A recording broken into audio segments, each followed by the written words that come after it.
Saudara Denis sudah siap ya?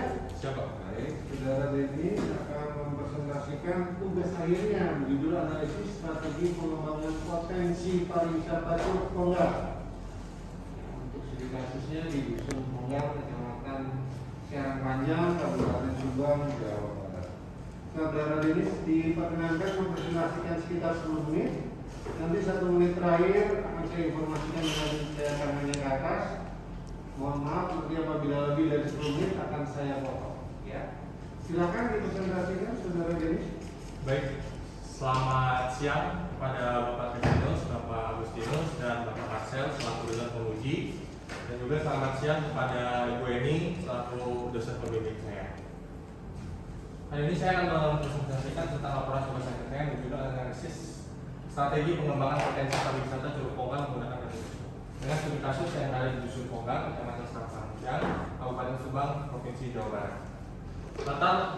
Yang melatar belakangi saya untuk melakukan penelitian ini adalah ketika saya melakukan KKN selama 4 bulan di Desa Ponggang, saya menemukan bahwa Desa Ponggang memiliki potensi pariwisata yang dapat dikembangkan untuk menjadi daya tarik Desa Ponggang tersendiri. Salah satu wisata yang alam yang cukup terkenal ialah Curug Ponggang, akan tetapi curug tersebut masih belum banyak diketahui oleh masyarakat umum, bahkan masyarakat lokal sendiri masih terasa asing untuk berkunjung ke Curug Ponggang dikarenakan fasilitas yang masih belum memadai. Dan saya ketika melakukan analisis ini saya menggunakan bantuan analisis SWOT. Kenapa menggunakan analisis SWOT? Karena saya dapat menemukan kekuatan, kelemahan, peluang serta ancaman yang dapat terjadi ketika pariwisata ini berkembang. Metodologi penelitiannya, pertama saya melakukan persiapan penelitian dengan studi lapangan langsung menuju Curug Ponggang, dan saya berkesempatan untuk mengikuti KKN pada semester 7 kemarin, dan selama 4 bulan saya berada di Desa Ponggang. Selanjutnya ialah dalam hal pengumpulan dan pengolahan data, saya melakukan observasi secara langsung, penyebaran kuesioner, serta wawancara dan studi literatur yang membantu saya dalam penelitian ini. Pengumpulan dan pengolahan data, saya melakukan observasi secara langsung sehingga saya dapat mengetahui hal-hal yang dapat saya temui di Desa Ponggang. Contoh, saya melakukan penyebaran kuesioner kepada 60 orang dengan karakteristik yaitu 23 pengunjung yang mengunjungi Curug Ponggang serta 37 penduduk lokal. Setelah saya memperoleh hasil dari kuesioner yang telah saya sebarkan, saya melakukan uji validitas data untuk mengetahui apakah data saya telah valid atau belum. Dapat dilihat saya menggunakan alfa 0,05 dan diperoleh R tabel sebesar 0,254. Apabila R hitung lebih besar dari R tabel, dapat dikatakan bahwa data itu telah valid. Setelah dilakukan uji validitas, maka dilanjutkan dengan uji reliabilitas dengan didapatkan nilai 0,89, dan ini nilainya lebih dari 0,6, sehingga dapat dikatakan bahwa data ini telah reliable. Dalam pengolahan data, saya membagi menjadi 2 faktor, yaitu terdapat faktor internal dan faktor eksternal. Masing-masing faktor terdapat 5 variabel yang berpengaruh satu sama lainnya. Di faktor internal terdapat 5 faktor, 5 variabel, yaitu daya tarik wisata, prasarana, sarana, infrastruktur sosial masyarakat. Sedangkan untuk faktor eksternalnya terdapat budaya sosial, pemerintahan, hidup dan ekonomi, persaingan, teknologi dan informasi. Diperoleh rata-rata penilaian mulai dari variabel daya tarik wisata hingga teknologi dan informasi. Dan itu merupakan skala kategori yang saya buat. Selanjutnya di analisa, saya membagi menjadi internal matrix SWOT serta eksternal matrix SWOT. Di bagian internal saya menemukan contohnya di bagian daya tarik wisata terdapat kekuatan, strength dan weakness yang saya temukan. Contohnya misalkan di bagian daya tarik yaitu bahwa pemandangan objek wisata Curug Ponggang itu masih sangat asri karena masih belum terjamah oleh banyak masyarakat. Sedangkan terdapat kelemahan juga, yaitu seperti misalkan belum tersedianya pertunjukan pendukung seperti tari-tarian atau adat sosial budaya yang dikenalkan ke para wisatawan serta kebersihan objek wisata Curug Ponggang yang masih belum terjaga. Di bagian eksternal maksud contohnya seperti kebudayaan dan sosial.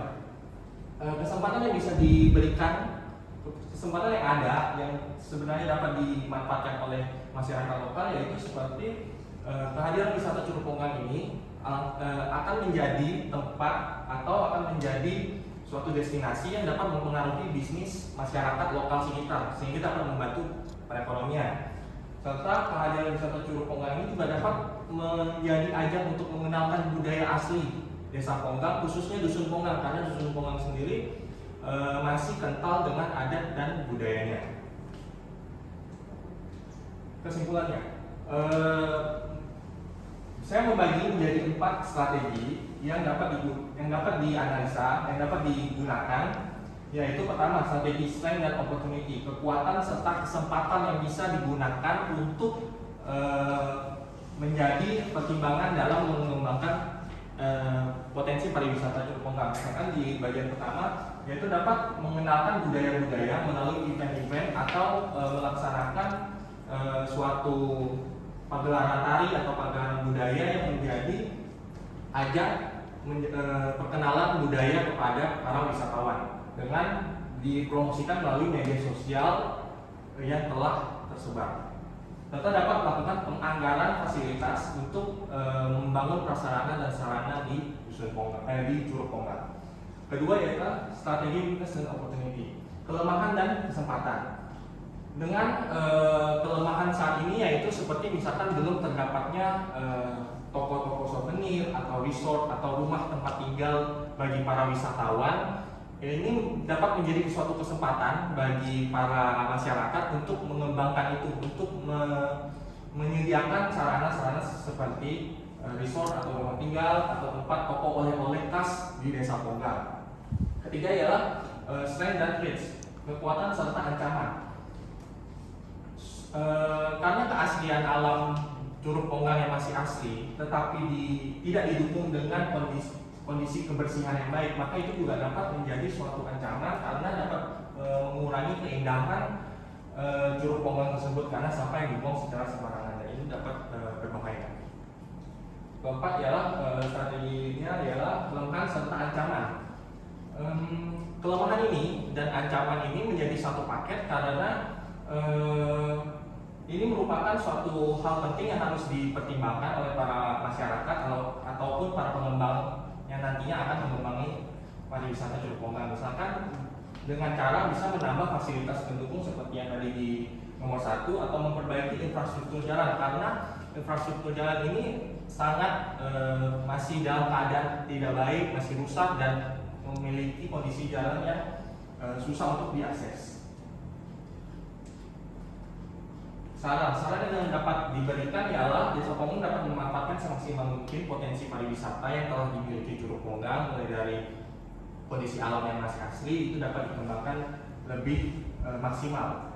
Serta yang kedua adalah untuk pengembangan fasilitas sarana dan prasarana diperlukan kerjasama antara masyarakat sekitar serta pemerintah desa yang saling bersinergi untuk melakukan peningkatan, perbaikan serta pertumbuhan pariwisata Curug Ponggang ini. Yang ketiga ialah warga lokal hendaknya memahami pengaruh pengembangan wisata Curug Ponggang ini karena ketika Curug Ponggang ini dapat dikembangkan, dapat menjadi suatu pariwisata yang layak, maka ini juga menjadi keuntungan bagi para masyarakat lokal karena mereka mendapatkan keuntungannya dari situ. Ini merupakan beberapa dokumentasi saya sama ibu. Sekian dari presentasi saya pada siang hari ini dan terima kasih. Oke, baik. Terima kasih untuk saudara Denis. Kita lanjutkan ke sesi tanya jawab.